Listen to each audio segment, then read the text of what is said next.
માનવતા charitable trust આપણી જોડે આરીફભાઈ જોડાયેલા છે. આણંદ રેલવે સ્ટેશન રિક્ષા અને ભોજન.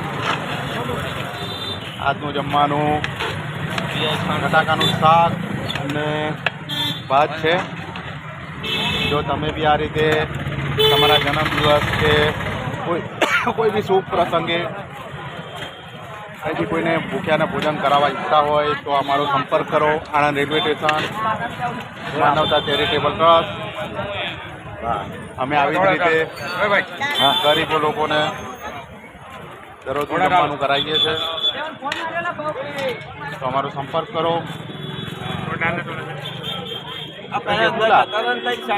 પલાળી ભાઈ એ રીતે હોય ને.